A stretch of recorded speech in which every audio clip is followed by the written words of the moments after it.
자, 4-1 사회 오늘은 제5강입니다. 우리 지역의 문화유산에 대한 것인데요. 자, 이건 한 방에 끝납니다. 한 방에. 그래서 2-1 단원에 1, 2, 3, 4죠. 우리 문화유산의 종류부터 태도까지 한 방에 다 합니다. 만점왕 강의에서는 똑같이 2-1 단원이고요. 우리 지역의 문화유산. 자, 자습서에서는요, 우리가 알아보는 지역의 역사에서 2-1 단원, 우리 지역의 문화유산 되겠습니다. 42페이지죠. 우리 지역에 있는 문화유산에 대해서 알아보는 시간을 갖겠습니다. 자, 그럼 출발!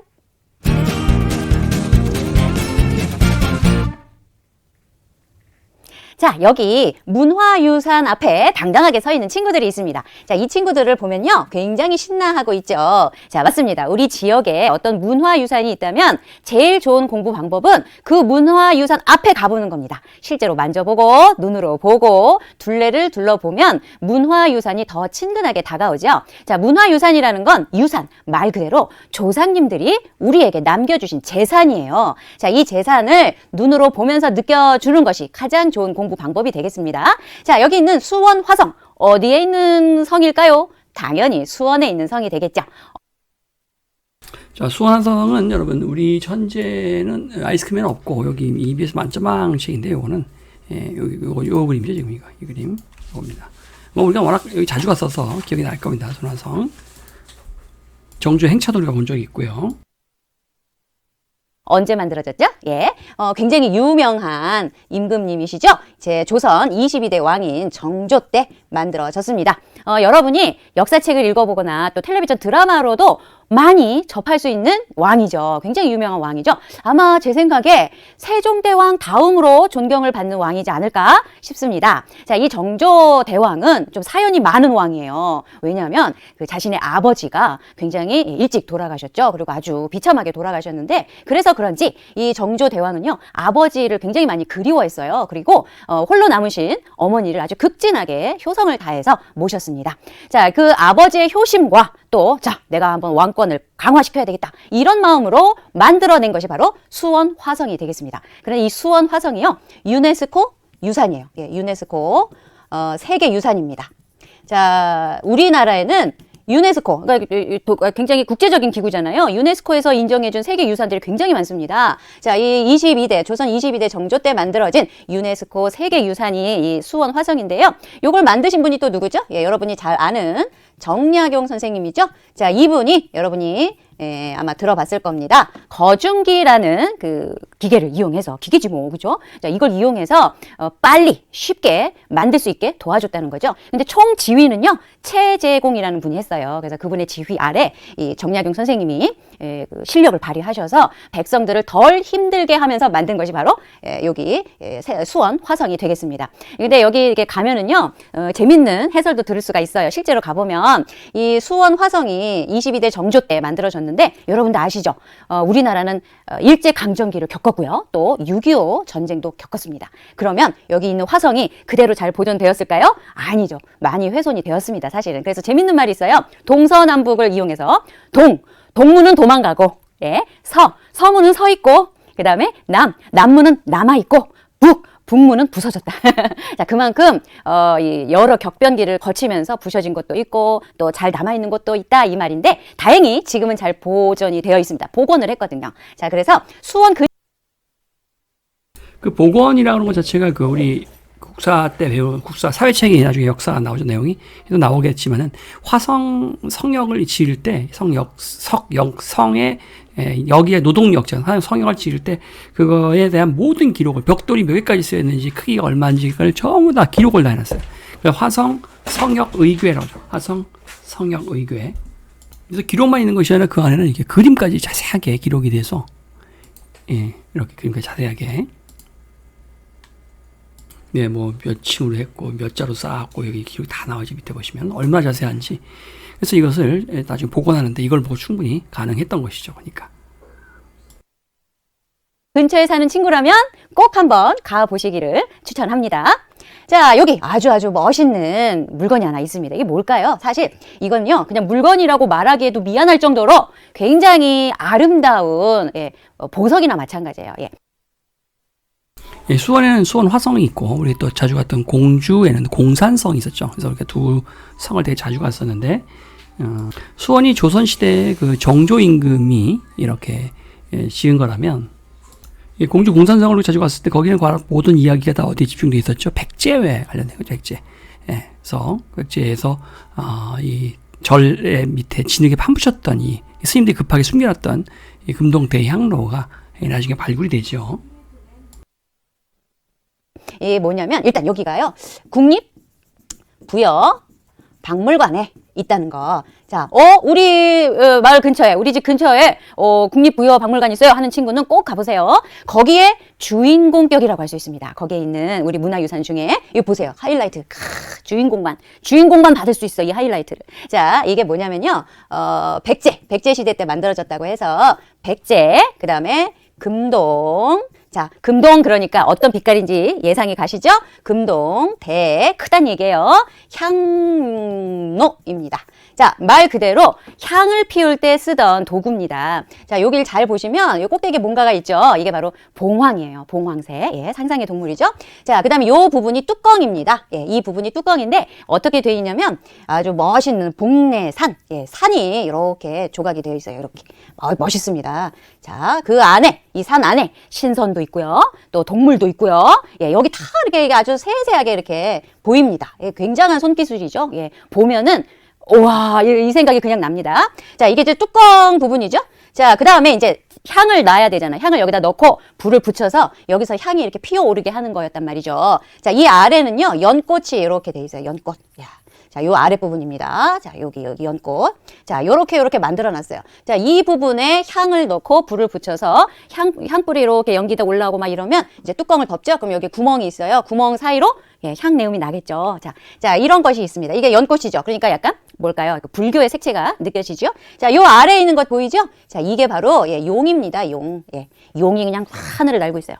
아니 그냥 보기만 해도 와, 이런 생각이 그냥 듭니다.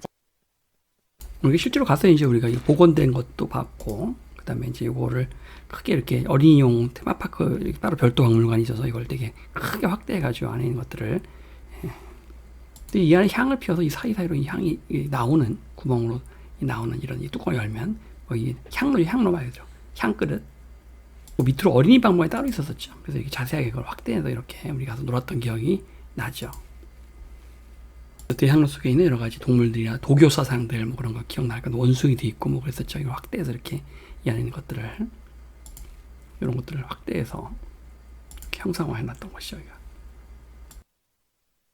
자, 그래서 이런 멋있는 문화유산을 우리가 가지고 있습니다. 예, 자, 이거는요, 세계에 돌아다닐 수도 없어요. 너무나 귀한 거라서 예, 굉장히 귀한 주인공이죠. 자, 얼씨구 여러분 많이 들어본 말. 네, 좀 더 이쪽에 있는 걸 지금 하는 건데 우리 자료에는 없어요 지금 이 내용들이. 그래서 시험에는 이게 안 나올 겁니다 아마. 참고로는 하나 둡시다. 요거 안동 탈춤 같은데요. 안동 하회마을이 또 탈로 유명하잖아요. 네, 좀 비슷한 것 같나요? 예, 탈춤. 탈 축제도 아마 좀 있는 모양이죠 여기. 예. 그렇죠? 자, 이러한 여기 보이는 이런 춤사위. 이런 가면, 자, 이런 것들도 우리의 문화유산이에요. 세계에 어딜 가봐도 이렇게 덩실덩실 춤추는 나라 없잖아요. 그 춤사위를 조상들이 우리에게 물려줬단 말이죠. 자, 그래서 이런 것들도 문화유산에 속합니다. 자, 그럼 문화유산이 무엇인지 본격적으로 이제 알아볼게요. 문익점에 모카시도 있었고요. 이거 김만덕이죠, 김만덕.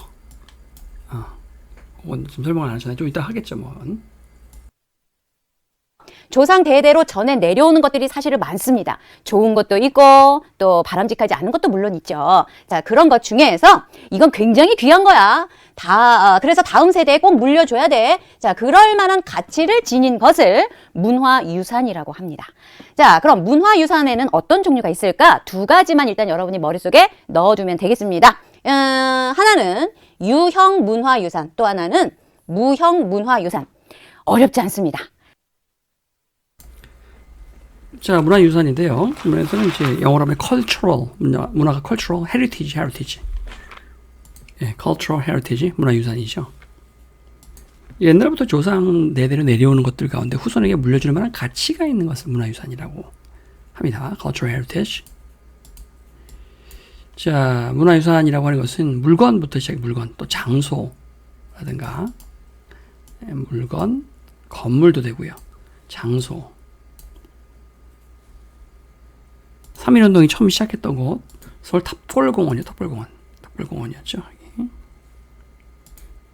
조상 대대로 해왔고는 뭐 이런 전통 같은 뭐 된장, 고추장 담근다든가 메주를 쓴다든가 이런 거 다 사실은 문화유산으로 볼 수 있어요.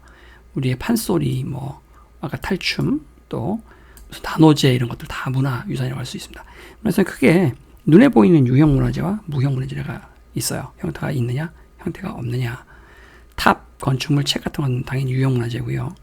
무용이라든가 연극, 무예, 그러니까 무술 같은 것들 이런 것들은 무형문화재입니다. 학생들이 착각하는 것 중에 하나가 무형문화재인데 연극은 눈에 보이지 않나요? 이렇게 얘기해요. 탈춤도 눈에 보이지 않아요. 또 무술도 눈에 보이지 않아요. 그거는 이제 무술을 익혀서 사람들한테 보여주는 거고 그 사람이 죽은 다음에는 그 무술은 없어지잖아요. 누군가에게 가르쳐주 기능을 전수해주지 무형문화재가 무형문화재 보유자가 기술을 전수해주지 않으면 그 기술은 눈에 안 보이잖아요. 그 기술들은 춤추는 기술, 연극하는 능력, 판소리 기술, 그렇죠? 그 사람이 죽으면 그 목은 어떻게 할까요? 목, 그런 노래 부르는 방법 이런 것들. 무술도 마찬가지죠. 그 사람이 죽으면 그 무술을 어떻게 할 거냐고요. 누군가에 전수해줘야 하는 것들, 그걸 무형문화재라고 한단 말이에요. 석탑이나 건축물의 책은 그게 남잖아요. 그 흔적이 남잖아요. 유형. 만질 수 있다면 쉽게 말하면. 근데 무용이나 연극이나 무예 같은 것들은 그렇게 해서 결과물을 우리가 만지는 것이지 그 기술 자체는 눈에 보이지 않아요. 무용, 연극, 무예 등은. 자, 유. 어떤 말인지 아시죠? 한자를 조금 더 공부를 해본 친구들은 유는 있다라는 뜻입니다. 있어요. 자, 무엇이 있어요? 형태가 있어요. 이런 뜻입니다. 즉, 문화유산 중에 우리가 눈으로 탁 봤을 때, 이거 탑이다. 건축물이네. 이건 책이잖아. 자, 이렇게 일정한 형태가 있는 것을 유형 문화유산이라고 합니다. 자, 그럼 무형은 무엇일까요? 유형과 반대되는 말이 되겠죠. 자, 탑이나 건축물이나 책처럼 뭔가 이렇게 옮길 수 있고, 그렇죠? 만질 수 있고, 자, 이렇게 형태가 있는 것이 아니라 예술 활동. 자, 만질 수 있어요? 못 만지죠. 옮길 수 있어요? 못 옮기죠. 예술 활동이나 기술 이런 것처럼 형태가 없는 것. 이 형태가 없는 것이 바로 무형 문화유산이 되겠습니다. 자, 어떤 친구는 헷갈려하는 친구가 있어요. 자, 이렇게 춤추잖아요. 그럼 이거 유형 문화유산이네 이래요. 왜? 눈에 보이잖아요. 이래요. 그러니까 헷갈리죠. 자, 그러니까 여기 원래 뜻은 일정한 형태가 있는 것이라는 것 이렇게 알아두시고 또 하나 이런 식으로도 외울 수 있어요. 옮길 수 있다, 만질 수 있다 이렇게 이해를 하시면 조금 더 이해가 빠르실 겁니다. 보이잖아요 이러면 안 돼요. 춤도 보이잖아요. 헷갈려하는 친구 있거든요. 그러니까 만질 수 있다, 옮길 수 있다, 형태가 있다. 자, 이렇게 이해를 하셔야 조금 더 헷갈리지 않고 외울 수가 있습니다. 자, 그럼 예술 활동이나 기술은 우리가 만질 수 없잖아요. 그렇죠? 대신 이런 것들을 보유하고 계신 분들이 있어요. 하실 수 있는 분들이 있어요. 그렇죠? 그런 분들을 보유자라고 합니다. 자, 기술을 가지고 있으면 기능 보유자, 그런 예술 활동을 하실 수가 있다면 예능 보유자라고 부릅니다. 자, 이렇게 해서 문화유산의 종류는 두 가지가 있다는 것 알아두시고요. 여기에 문화유산들이 많이 있는데요. 우리가 이 유산들을 그냥 달달달달 외우지 말고 이 문화유산에 대한 어떤 얽힌 이야기, 이해, 또 직접 눈으로 가서 본 것 이렇게 생각하시면 더 재미있게 공부를 할 수가 있으니까 이왕 이렇게 알아본 거 여러분 역사책을 좀 많이 읽어보세요. 요새 역사책 굉장히 재밌게 많이 나오잖아요. 그러면서 이것들을 이해할 수가 있습니다. 일단 연천, 경기도 연천이죠? 연천에 전곡리 유적이 있는데 무슨 시대의 유적이죠? 예, 유명하지요? 구석기 시대의 유적이 되겠습니다. 그래서 여기서 구석기 시대의 유물인 주먹도끼, 요런 거, 주먹도끼 이런 거 여기에서 많이 나오죠. 자, 여기에 구석기 시대에는 말 그대로 석기란 말이죠. 돌을 가지고 인간이 사냥 활동을 했어요. 자, 그래서 석기가 굉장히 중요한데 이 전곡리 유적은요, 누가 처음에 발견했을까요? 예, 미군이 발견했습니다. 미군의 보웬이라는 사람이 있는데요. 예, 이건 뭐 시험에 나오고 이런 건 아니야. 그냥 그렇구나. 그러고 그냥 이야기처럼 들으시면 돼요. 예, 이 미군이 처음에 발견을 했죠. 그래가지고 우와, 우리나라에 그 옛날 구석기 시대 사람들의 그 유물이 여기 있구나. 그래서 아주 유명해진 곳이죠. 자, 자, 여기 뭐 여러 번 갔다 온 곳이죠. 여기는. 자, 보시는 바와 같이 우리 자습서에 있는 대표적인 문화유산과 그다음에 EBS 만점왕에서 얘기하는 문화유산이 서로 달라요. 그래서 아마도 시험은 당연히 우리 자습서를 중심으로 나오겠죠. 혹시 모르니까 그냥 상식적인 차원에서 여기 있는 것들 기본적인 것들 그냥 가볍게 그냥 알아두고 넘어가는 수준으로 가고요. 공부는 당연히 이번에 이렇게 경복궁, 이렇게 익산밀사의 석탑에서 우리 거 중심으로 외워야 됩니다. 시험에는 우리 거 중심으로 나오기 때문에. 경기도에는요, 양주에 별산대놀이라는 것도 있습니다. 산대놀이라는 말이 좀 어렵지요? 그냥 노는 건가? 예. 이게 가면극이에요, 가면극. 가면 쓰고 극을 하는 겁니다. 우리나라에는 가면극이 많이 발달했어요. 자, 가면극인데, 양주에서, 사람들이 놀았던 별산대놀이, 예, 가면극이다. 이 말이에요. 근데 여기 보면 별자가 들어가 있죠? 별자가 들어간 거 말고 본자가 들어간 것도 있어요. 본산대놀이.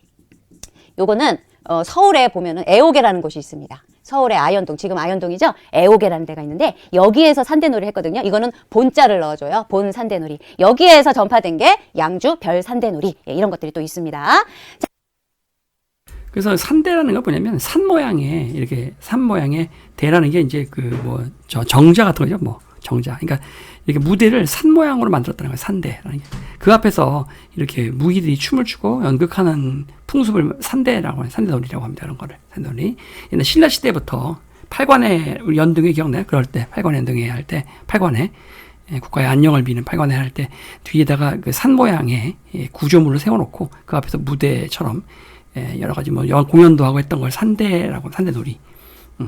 그래서 산대 도감이라는 것도 있을 정도로 산대 도감 그걸 관장하는 기구가 있을 정도 한대 도감. 근데 그 폐지되고 나서 뭐 아까 본산대 팀과 별산대 팀이 나왔다고 했는데 양주 지역은 별산대 팀입니다. 그래서 이 탈춤을 계속해서 이렇게 전승해서 내려오는 놀이를 그러니까 본산대 말고 별산대 팀으로 갈라져서 그들의 그 연극이라든가 그들의 탈춤을 이렇게 전승해서 내려오는 놀이가 별산대 놀이가 되겠고요.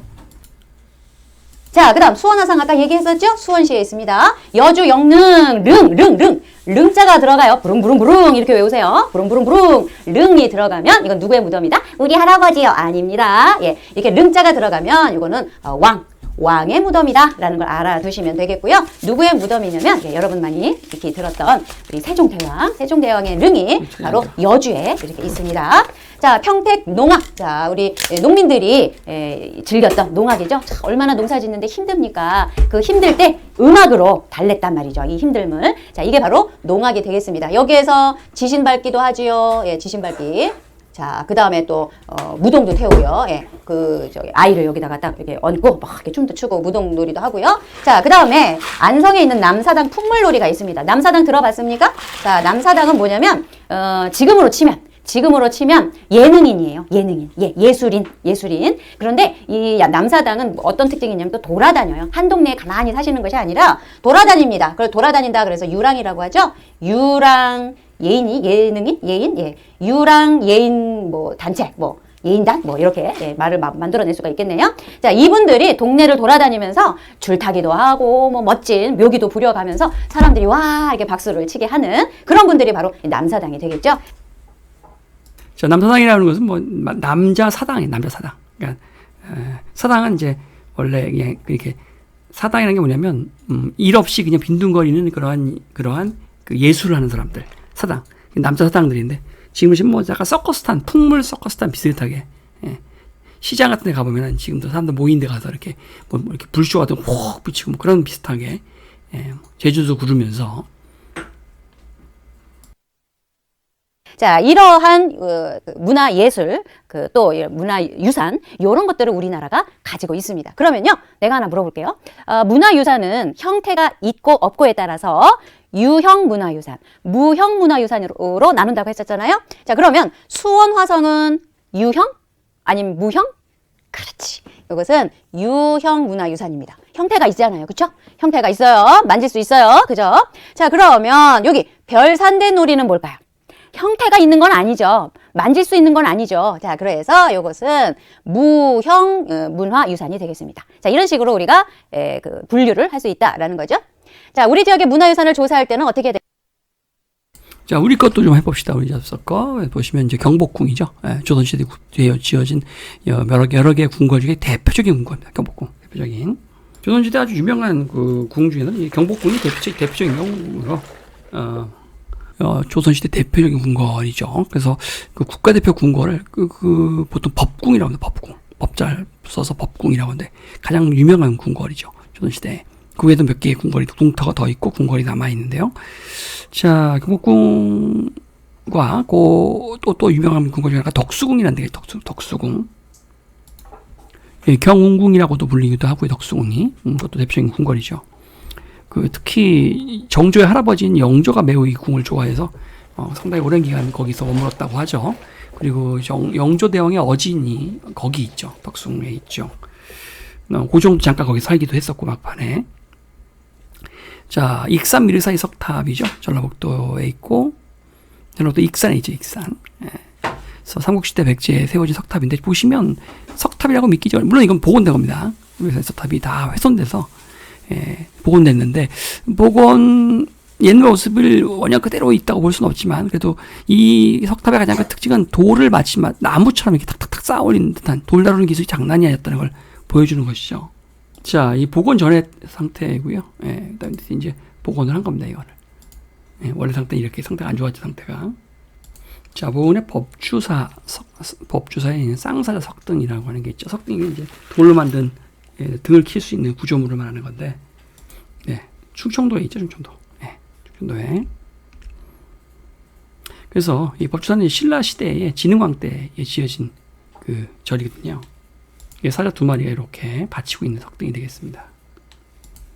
네, 익산에서 있었던 전라북도에 익산에 있는 요 근처에 우리가 부연화 공주, 요 논산 여기 요걸 많이 갔었죠. 여기를 기룡산 국립공원에서 잠을 잤죠. 거기에 뭐죠? 그 미라도 있었잖아요. 미라.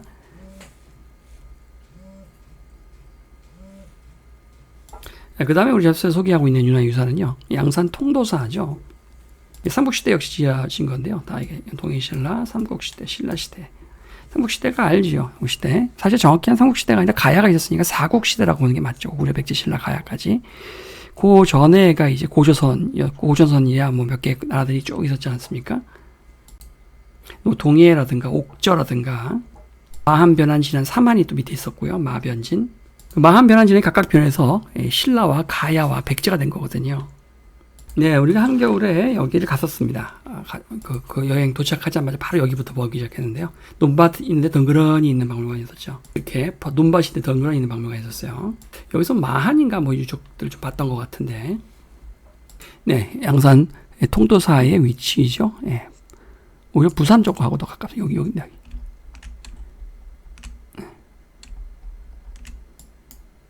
네, 이쪽이죠. 그래서 우리가 갔다 온 부산 쪽이랑 오히려 더 가깝습니다. 기장군 여기 있잖아요. 우리가 가는 부산은 여기고요. 통도사는 여기 있습니다. 대한민국에서 어디쯤 위치인지 알겠죠. 네, 부산은 이쪽이고 통도사는 여기 있습니다. 이쪽에. 우리 여기서 이렇게 가는 거죠. 우리가. 신라시대에 우리 자장율사, 짜장율사께서 당나라에서 오실 때 그 부처님의 진사사리를 가지고 왔죠. 그래서 그 속에 이 통도사의 그 부처님의 진신사리라죠. 부처님의 사리, 그거를 보관하고 있죠. 여기까지가 이제 유형문화재가 되겠고요.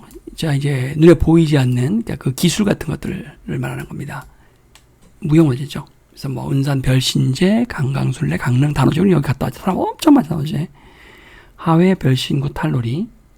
별신제가 충청남도에서 전해 내려오고 뭐 백제 군사들의 넋을 위로하고 마을의 풍요방화를 기원하는 축제된 별신이라는 게 특별한 신, 마을 수호신에게 지내는 원래 그런 제사를 별신제라고 합니다.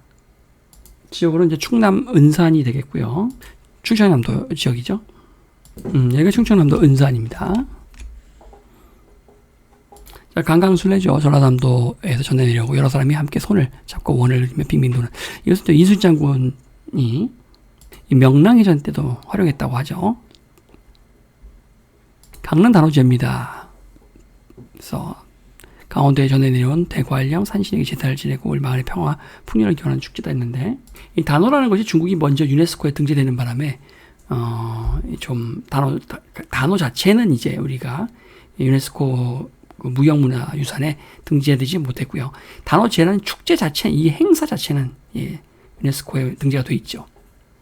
자, 하회 별신구 탈놀이. 안동 하회 마을이죠. 아까 했었던 거, 거기 EBS 했던 그거죠. 예. 그리고 별신이라는 것이 제가 이제 특별한 신이라잖아요. 아까 여기는 별신제가 있었잖아요. 특별한 신에게 굿하는 굿. 특별한 신에게 별신이란 말이 역시 마을의 평화와 풍년을 기원하는 굿과 타놀이다. 그게 먼저 되게 군사들이 넋을 위로하고 마을의 평화와 번영을 기원하는 축제다. 대부분 다 이런 식이죠. 이것도 마찬가지. 단오제도 마을의 평화와 풍년을 기원하는 축제다 이거죠. 뭐 팔관이니 뭐니 다 불교에서 유행하는 행사들이지만 결국은 나라의 국가의 안녕과 연등회니 이런 거 번영을 기원하는 다 축제가 되겠죠. 행사가. 자, 43페이지로 오시면요. 경주 문무대왕릉, 경상북도에 있는 경주 문무대왕릉은요. 주소는 여기죠. 여기 문대왕릉 여기인데요. 확대해서 보시면 여기가 이제 우리 집에서 위치 기준으로 어딘지 한번 생각해 보시면 어딘지 알겠어요, 위치를? 여기가 되겠습니다. 그래서 경상북도에 있는 문무대왕릉은 동해안에서 200m 떨어진 바다에 아까 봤죠? 진짜 거리상 보면 좀 떨어져 있었죠.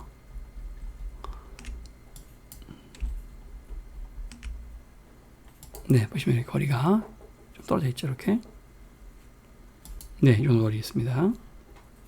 자, 그래서 이 문무왕, 그러니까 문학의 문자와 무력의 무자가 합쳐진 거잖아요. 그러니까 골고루 업적이 이렇게 뛰어났다는 거죠.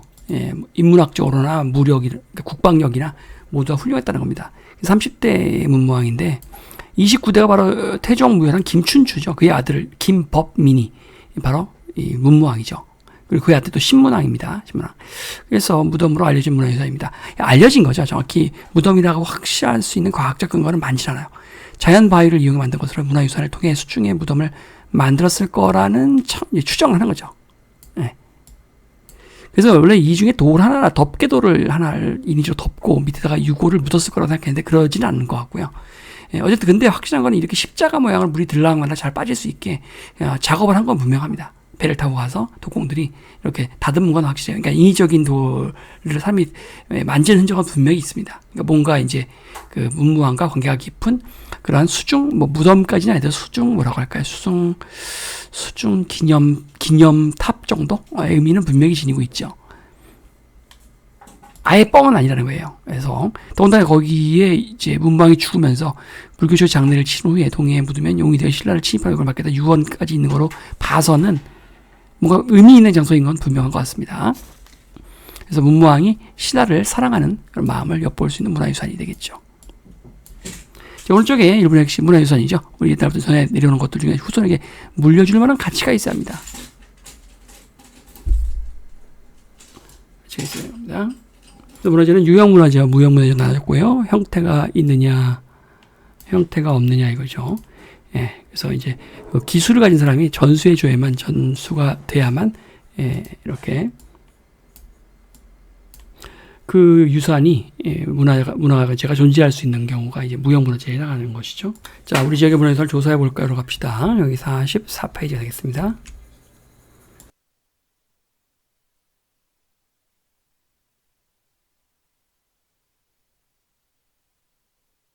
자, 우리 지역의 문화유산을 조사할 때는 어떻게 될까요? 일단 어떤 일이든지 계획을 세워야지, 그죠?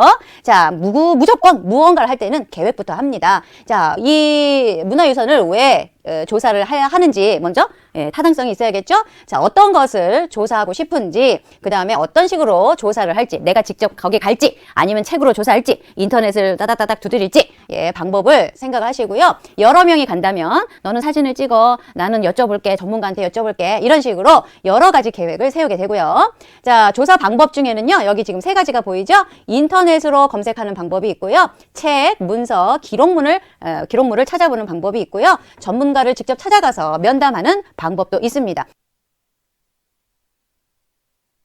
자, 앞쪽에서 조사 계획하기에 보면 조사할 목적, 조사하고 싶은 내용, 조사할 방법, 어떻게 또 역할도 여러 명이 갈 땐 조사할 역할도 나눠야겠죠. 또 준비물은 뭐가 있지, 주의할 점은 뭐가 있지, 이런 것들을 조사 계획서에 여러분이 쓰게 되는데 조사 계획서라는 게 있죠. 접수에도 나와 있는데요. 조사 계획서 안에는 어떤 문화유산을 조사할지, 조사할 목적이 뭔지, 조사할 날짜, 조사할 사람, 조사할 내용이 어떤 건지, 조사할 방법, 그리고 각자 맡을 역할, 준비물, 주의사항 같은 것들이 들어가게 됩니다. 이 조사 계획서죠. 그래서 보신 같이 동네 읍성이라고 하는 그러한 문화유산을 조사하는데, 동네 읍성은 뭐 임진왜란 때 그 유명한 동래성 전투가 있었던 곳이죠. 동네의 그 책임자 부사였던 동네 부사 송상현이 결국은 여기 막아냈다가 결국은 함락된 전투인데요. 부산 동래산 전투에 또 그림 같은 경우도 남아 있죠. 이렇게 그림도 남아 있습니다. 그러면 조사할 목적이 뭔지, 언제 조사할지, 조사할 사람이 누군지, 조사할 내용이 무엇인지, 조사할 방법 어떻게 할 건지, 그리고 역할 나누고요. 인원이 많을 경우 조사할 사람들이, 그다음에 이제 준비물 하고 주의할 점까지 요걸 작성하는 것이 조사 계획서가 되겠습니다. 조사 계획서. 자, 입에서 나오지 않았지만 우리가 이렇게 문화유산을 조사하는 이유는 독립성이 나오네요. 여기 침을 막으려고 쌓은성. 그래서 조사를 간다고는 조상들의 생활 모습도 볼 수 있고 그들의 지혜를 엿볼 수 있기 때문이죠. 또 문화유산 속에 담겨진 여러 가지 설화라든가 다양한 이야기를 우리가 거기서 알 수 있기 때문이고요. 문화유산에 대한 우리 갖고 있는 우리 지역이 이런 걸 갖고 있구나 자부심도 느낄 수 있죠. 자, 그래서 이 부산광역시에는 여러 가지 또 문화유산들이 있는데 그 외에도 범어사라는 절도 있고요. 부산 범어사 유명한 데죠. 그래서 이것도 신라시대에 지어진 절인데요. 부산 연산도에 가면 이제 고분군이 있던 모양이죠. 삼국시대에 무덤이 모여 있는 곳. 아마 이게 가야의 무덤군일 거예요. 가야의 무덤군. 이렇게 1천여 개의 무덤이 쫙 있다고 하니까 이쪽 지역에. 그래서 가야와 그 뒤이어서 신라시대의 무덤이라고 추정이 되고 있는 것이죠. 삼국시대 무덤이 모여 있는 곳이죠. 그래서 이렇게 정확히 누구의 무덤인지 알 수는 없습니다. 지금. 그래서 야류라고 하는 것은 들판이죠. 들판이고 류는 유행, 유흥, 논다는 뜻이에요. 논다. 그래서 탈놀이인데요. 정월 대보름이 하는 부산 지역에 있는 전통 행사입니다. 그 다음에 다대포 후리소리라는 게 있죠. 이게 다대포인데요. 부산 다대포. 여기 해수욕장도 유명하죠. 확대해 보면 어딘지 금방 알 거예요. 부산 밑에 있는 거예요. 다대포. 알겠어? 어딘지 위치? 시합이하면서 불렀던 노동하면서 부른 노래를 노동요라고 합니다. 힘으로서 잡는 방식을 후리 방식이랍니다. 황처붕알같이 후리 방식을 하면서 하는 행동을 후리질이라고 하죠. 그때 하는 소리를 후리소리라고 하죠. 애산자 고래등같이 저희가 그물로 이렇게 하는 행위를 후리질이라고 하고요. 후리질. 멸치를 몰고 있는 거죠. 안쪽을 몰고 있는 겁니다. 그래서 그럴 때 부르는 노래를 후리소리라고 한다. 이거죠. 이거 집 모두 다 보시는 바와 같이, 이거 당연히 이제 무형문화재겠죠. 이런 건 이제 눈에 보이지 않는 거니까, 노래는. 동네 야류와 같은 그러한 탈 자체는 유형문화재고요. 탈 갖고 노는 놀이는 무형문화재인 거예요. 딱지 자체는 유형문화재고, 딱지 놀이라는 건 눈에 보이지 않죠. 그냥. 그런 것은 이제 기술에 해당하는 것은 무형문화재. 그 외에 무덤이나 범어사, 동네 읍성들은 당연히 다 유형문화재들이죠. 다 유적이 남아 있으니까요. 조사 방법인데요. 보시면 크게 여러분 인터넷으로 찾아보기 제일 많이 하는 방법 중에 하나죠. 우리도 지금 수업하면서 여러분에게 자료를 이렇게 다 인터넷으로 다 검색해서 주고 있잖아요. 이런 식으로 보여주고 있잖아요. 인터넷 검색이죠. 누리집으로 검색한다. 가장 흔한 방법이죠. 가서 직접 보고 답사하죠. 답사. 우리도 실제로 많이 다녔죠. 박물관도 많이 가고, 뭐 축제 같은 거 단오지할 때 직접 가고, 그런 답사라고 하죠. 박물관 가면 또 박물관 꼭 가보죠, 우리가. 그다음에 면담 같은 경우, 우리 옛날에 그 봄봄이라든가 동백꽃의 작가 김유정, 그게 김유정 마을이었던가 이름이? 김유정 문학촌이었고요, 문학촌. 가서 해설사분 잠깐 해설해 주신 적도 있잖아요. 면담하는 거죠, 그런 것이다. 또는 마을의 이장님이나 마을에 오래 사셨던 분하고 또 면담을 한다든가, 책 찾아보기, 책이나 백과사전 기록물 같은 걸 찾아서 조사하는 방법, 여러 가지 조사하는 방법이 있습니다. 문화유산 조사하는 방법이. 자, 조사 방법 중에는요, 여기 지금 세 가지가 보이죠?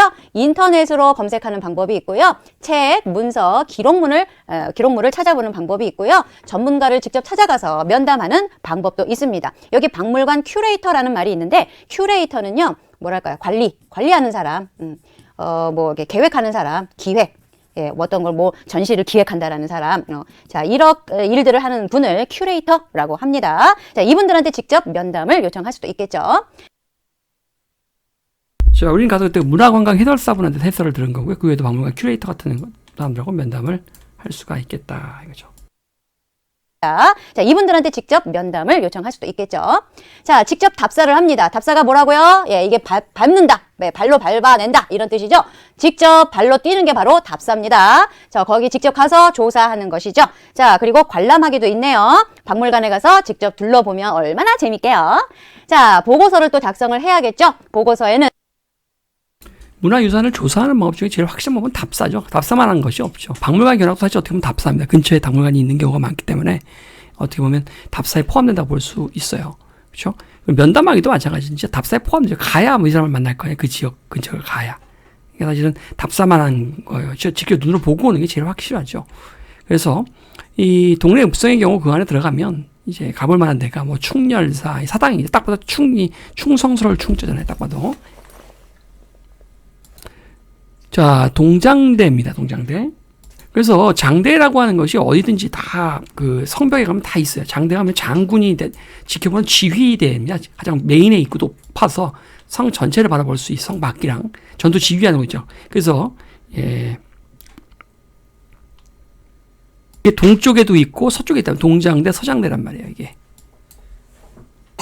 그래서 여기 읍성에 가면 동장대가 남아 있는 모양입니다. 동네 읍성벽, 성벽이죠. 북장대. 아까 얘기했잖아요. 북쪽에도 또 장대가 있네. 여기는 북문, 성문의 모습을 살펴보고 안내하는 내용이 있습니다. 그래서 답사하는 내용이 좀 디테일하게, 섬세하게 좀 설명이 좀 되어 있네요. 예시로서. 자, 그래서 기본적으로 우리가 문화유산을 조사하는 과정은요. 일단 제일 먼저 어떤 문화유산을 할지를 정해하는 것 당연한 게죠. 예, 정합니다. 그리고 조사 방법을 먼저 정해야죠. 어떻게 할지를 정해야 됩니다. 인터넷으로 할 거냐, 답사를 할 거냐, 아니면 박물관을 견학할 거냐, 면담을 할 거냐, 관련된 책을 찾아보면서 도서관에서 우리가 문화유산을 조사할 것이냐, 이걸 이제 정해야 되죠, 먼저. 이게 정해지면 이제 어떤 방법을 할지가 방법이 정해지고 나면 이제 그에 맞춰서 이제 조사 계획서를 작성합니다. 조사 계획서를 작성합니다. 조사 계획서는 이렇게 생겼다 그랬죠, 아까. 이 안에 디테일하게 쭉 들어가는 거죠, 조사 계획서가. 그래서 이제 실제로 조사를 할 거 아니야. 답사를 했든, 뭐, 누굴 면담을 했든, 박물관을 갔든, 인터넷에 찾아봤든, 뭐, 조사를 다 했을 거 아니야. 그러면 마지막에 이제 보고서를 쓰게 되는 보고서. 보고서는 보통 통상적으로 이제 새로 알게 된 사실들을 거기다 잘 기록하고요. 조사한 내용들을 잘 기록하고요. 또 앞으로 더 알고 싶은 점도 추가로 넣기도 하고, 또 보통 느낀 점을 꼭 넣죠. 이걸 조사하면 느낀 점들을 꼭 넣고요. 더 알고 싶은 점, 또 새로 알게 된 사실들 같은 것들을 정리해서 집어넣어서 보고서를 만들면 기본적인 문화유산 조사가 되게 돼요. 이 문화유산 조사는 조사할 대상을 정하고 방법을 결정한 후에 계획서를 작성하고 마지막으로 보고서를 작성한다. 계획하고 본 다음에 보고해야 될 거 아닙니까? 그중에 답사하기만 따로 디테일하게 보면 답사하기. 답사의 경우는 답사는 이제 가장 이것 중에 확실한 방법이죠. 그래서 사전 조사를 미좀 합니다. 인터넷이나 유튜브에서 미좀 조사를 해요. 그래서 답사 계획서 똑같아요. 조사 계획서에 똑같은 게 답사 계획서입니다. 를 똑같이 작성합니다. 이렇게. 그 실제 답사가 진행될 거 아니에요? 그리고 마지막으로 보고서를 또 작성하고. 기본 프로세스, 즉 기본 과정은 똑같은데 좀 다른 점이 있다면 답사는 좀 치밀한 사전 조사를 좀 해야 된다는 거. 그리고 조사 계획서 대신에 답사 계획서를 쓴다는 거. 그죠? 네, 조사 보고서에 보신 것 같이 새롭게 알게 된 점이나 아니면은 자기 조사했던 방법들을 간단하게 정리해 넣고 더 알고 싶은 내용이나 느낀 점이 보이지 이런 게 꼭 들어가야 되죠. 내가 조사한 문화유산이 무엇인지, 어떤 방법으로 조사했는지, 무엇을 조사했는지, 더 알고 싶은 것은 무엇인지, 뭐 이런 것들을 넣으면 되겠습니다. 그래서 이렇게 책자로 만들면 이게 바로 보고서가 되겠습니다.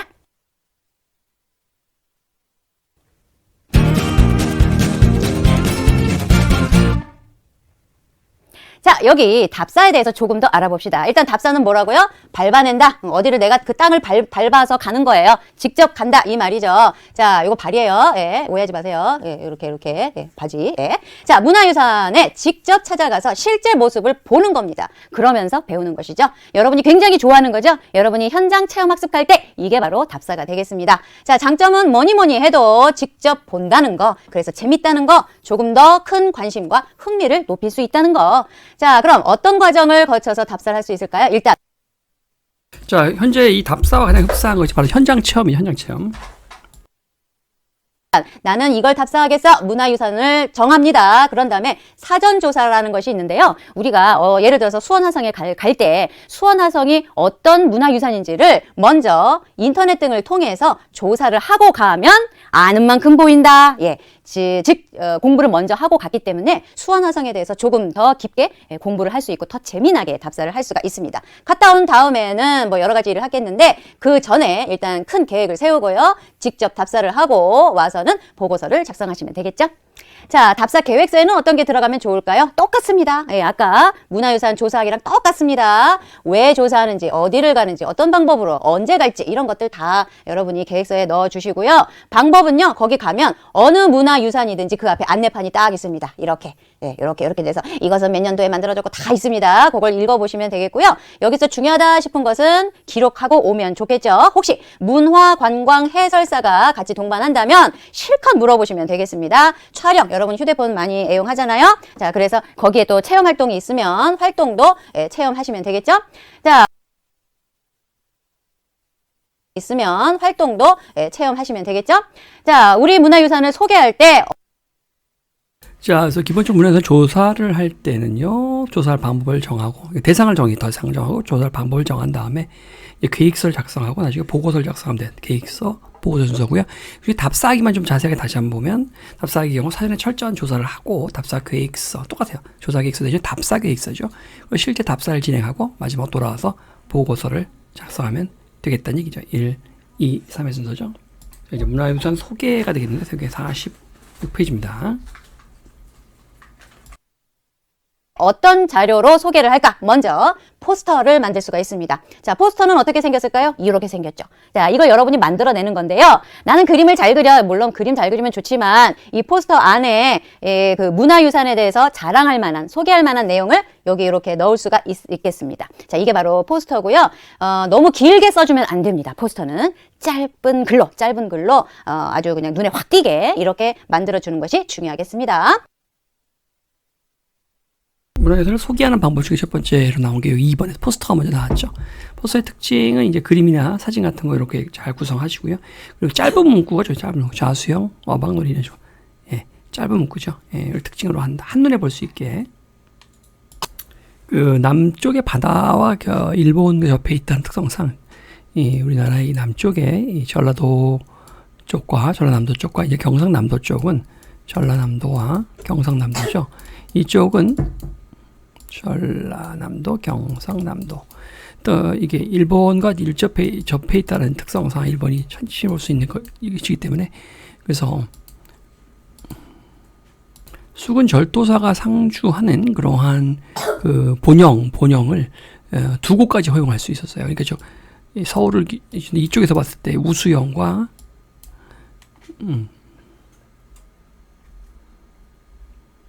우수영과 좌수영이 있었겠죠.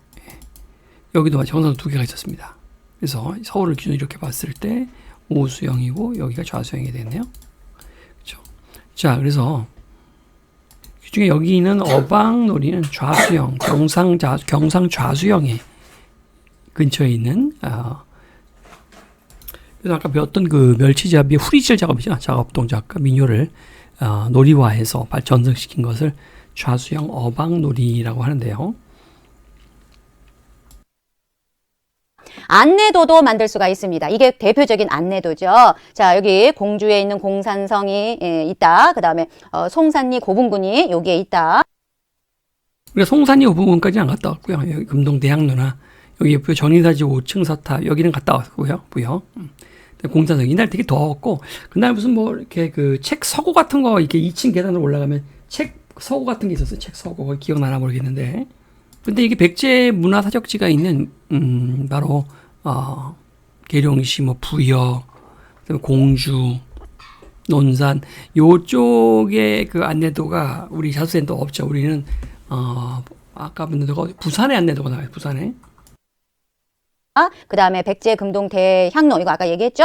그 다음에 덕림사지 5층 석탑 굉장히 유명하죠. 자, 여기 이곳에 이런 문화유산이 있어요 라고 안내해 주는 것이 바로 안내도입니다. 사진을 넣으면 정말 좋겠죠. 예, 그래서 거기 가면 꼭 사진을 찍어서 오세요. 이번 시험 범위는 아닙니다만은 전인사지 5층 석탑의 특징은 아까도 얘기했죠. 백제의 특징은 돌을 거의 나무처럼 슥슥 깎아갖고 사실 쉬운 일이 아니잖아요. 돌을 마치 나무처럼 다뤄서 돌 다루는 기술이 탁월했다라고 하는 거죠. 자, 여러분 백제 그러면 삼국시대에 한쪽을 차지하고 있었던 아주 좋은 위대한 나라가 되겠습니다. 제일 처음에 어디가 수도였어요? 한강가에 있는 위례성이었었죠. 한강 유역을 차지하고 있었던 나라입니다. 원래 고구려 백제 신라 가운데 위례성에 이렇게 수도를 잡고 있었는데 고구려 위에 있는 고구려 광개토 대왕하고 장수왕 때문에 한강 유역을 뺏기죠. 예. 뺏긴 다음에 어디로 가요? 충청도로 갑니다. 자, 그래서 어디로 가요? 공주로 가죠. 공주. 지금은 공주지만 옛날에는 웅진이라고 불렀습니다. 그런 다음에 어디로 또 옮겨요? 부여로 옮기죠. 예. 부여로 옮기는데 옛날에는 사비라고 불렀습니다. 예, 그래서 웅진도 되고 사비도 되고 공주, 부여, 아유, 백제는 왜 이렇게 수도가 많아? 이런 친구 있는데, 예, 이건 현재 부르는 거고, 이건 옛날의 이름이죠. 자, 이렇게 해서 수도를 옮긴 나라가 바로 백제가 되겠습니다.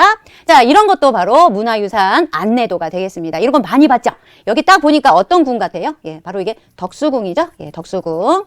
자, 우리 고종 황제께서, 러시아 대사관에 피신해 있다가 돌아오신 그 궁이 바로 이 덕수궁이죠.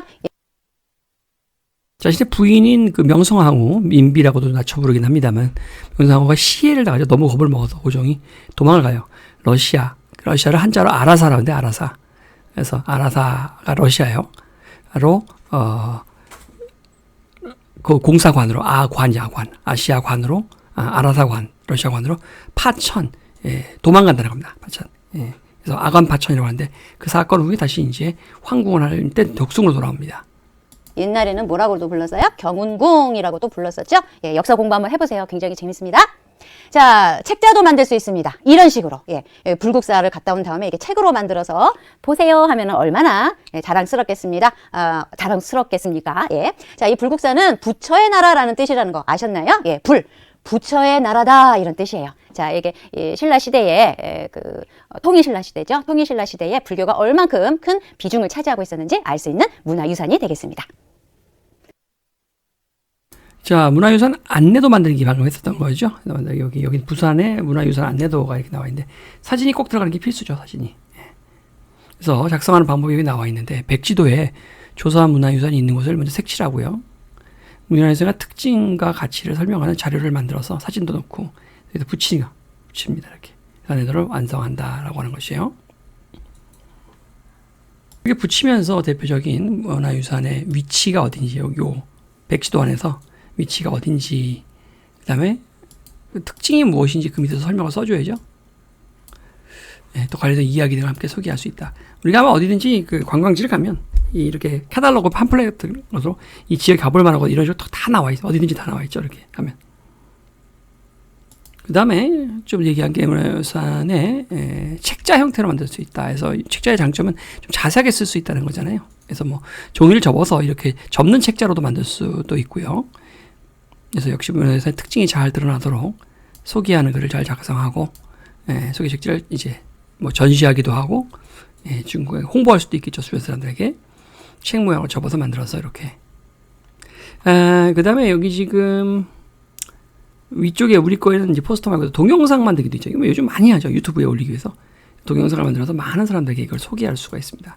문화유산을 자료를 수집해서 어떤 도구를 할지 결정하고 편집을 해서 그래서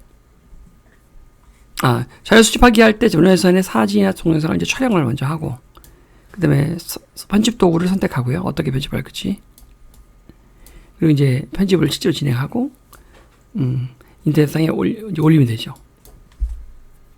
지금 실제도 지금 선생님도 여러분에게 강의를 주기 위해서 이렇게 계속 강의를 올리고 있죠. 지금 똑같은 일을 지금 하고 있는 거죠. 올리고 있습니다. 제한사항 있는지 체크해보고 하고 있고.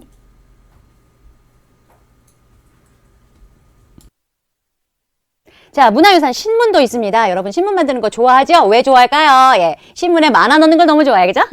자, 이렇게 문화유산에 대해서 사진, 기사, 뭐 인터뷰 내용 이런 거 넣을 수 있고요. 광고, 만화도 내가 창의적으로 만들어낼 수 있는 것이 바로 문화유산 신문 만들기가 되겠고요. 우리 잡스에 나와 있지 않지만 신문 만들기가 하나 추가됐군요. 그래서 그렇게 다 한 다음에 그래서 이제 친구들에게 발표를 할 수가 있겠죠. 자, 그 다음에 오늘 지역의 문화유산 소개하기라고 해서 문화유산 소개 자료를 만들 때 주의할 점은 항상 하는 얘기 문화유산의 특징이 잘 드러나게 자료를 만들어야 되죠. 자, 그래서 특징이 잘 드러나도록 해야겠죠. 기본적으로 문화유산 소개하는 방법으로서 여기 우리 거에 나와 있는 거 우리 자료는 동영상 만들기 그리고 홍보 포스터 만들기 안내도 형태 또 책자 형태 또는 책도 되고요. 그리고 여기 EBS에만 있는 거 바로 자습서는 없지만 EBS에 있는 거 신문 형태로 만들지 신문에는 뭐 인터뷰 같은 거 넣을 수도 있고요. 만화도 넣고 광고도 넣고. 그래서 문제 혹시 입에서 나오면 맞춰주시면 돼요. 인터뷰 같은 거 되어 있으면 신문. 만화라도 되는 거 있으면 신문이야. 광고 같은 형태. 자, EBS 강의는 다 된 거고 우리 거에만 있는 게 또 있어. 48페이지에. 우리 지역의 문화유산을 소중히 여기는 태도를 길러볼까요? 근데 결국은 이제 이 내용을 다 정리해보면 관심을 갖고 문화유산을 보존하자 뭐 이 얘기잖아요.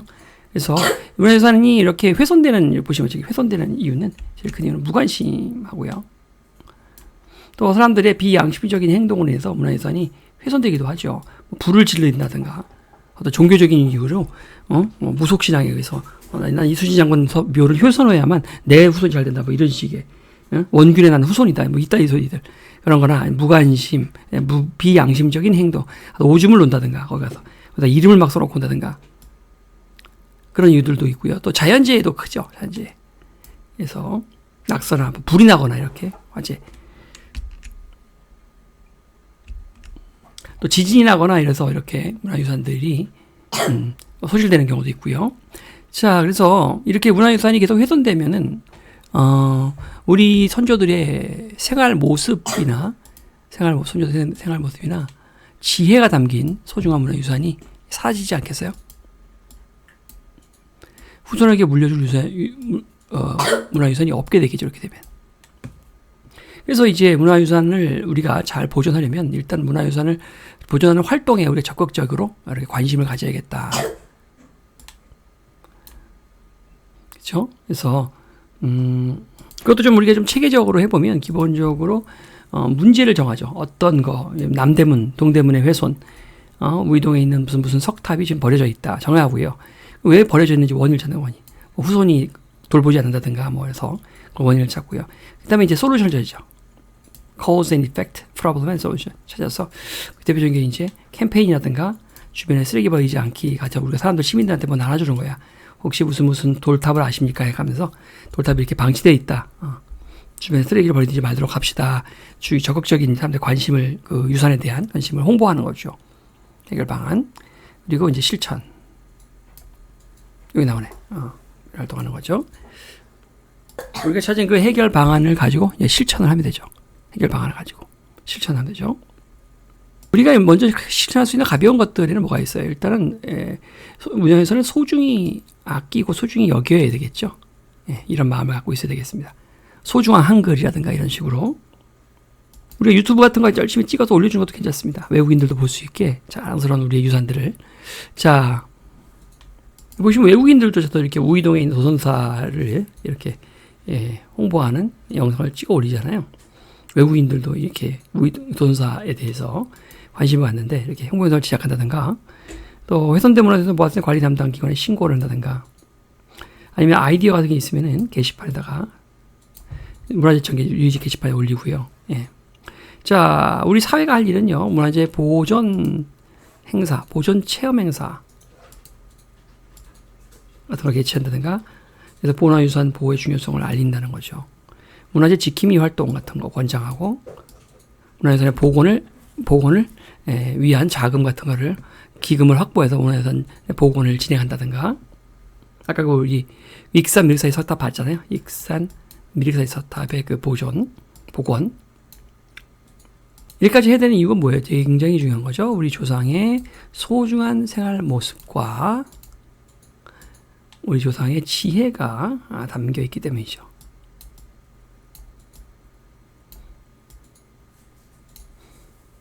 문화유산은 우리 것이 아니죠. 우리 조상에게 물려받은 것이죠. 다시 우리 후손에게 넘겨줘야 할 것입니다. 익산 미륵사의 석탑 그 다음 페이지에 나와있죠. 아까 얘기했죠. 그래서 우리나라에 남아있는 석탑 가운데 가장 큰 형태의 석탑이죠. 그리고 백제시대에 지었으니 얼마나 이게 아무리 돌이라고 하더라도 버티는 게 보통 돌이나 이런 것들이 버틸 수 있는 한계가 통상적으로 볼 때 한 1000년 정도라고 그래요. 뼈가 우리 공룡에 나오는데 뼈 같은 것도 이게 썩어서 없어지는 게 한 1000년 정도면 다 없어진답니다. 근데 이건 이제 노출돼 이제 밖에 그게 더 심하죠. 전쟁도 겪었을 거고 폭탄도 들었을 거고 오랜 세월 또 일제시대도 겪었을 거고 그래서 일제시대 이걸 수리한다고 여기다 콘크리트를 갖다 부어가지고 대충 무너지지 않게 막 해놔가지고 엉망진창을 해놨습니다. 이거 엉망진창. 그래서 정부가 오랜 연구를 하면서 다시 예전의 모습을 되찾기 위해 석탑을 다 해체, 돌을 다 분해하고 다시 이제 쌓아 올린 거예요. 이렇게. 자, 문화유산을 보호해야 하는 까닭 아까도 얘기했지만 우리 조상들의 소중한 생활 모습과 지혜가 담겨 있기 때문이라고 했죠. 보호하기 위한 노력, 우리의 개인적인 노력으로서 문화유산을 널리 알리고 소중히 여기는 마음을 갖습니다. 우리 사회가 해야 되는 노력은 뭐죠? 문화유산에 대한 복원이라든가 문화유산을 보존하는 행사 같은 거, 문화유산 지킴이 활동 같은 걸 권장한다든가 이런 것이 사회의 노력, 이건 우리의 노력이 되겠죠.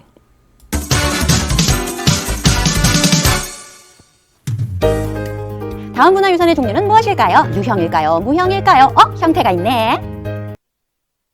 형태가 있으면 유형 문화유산이죠. 유형 문화유산 1번.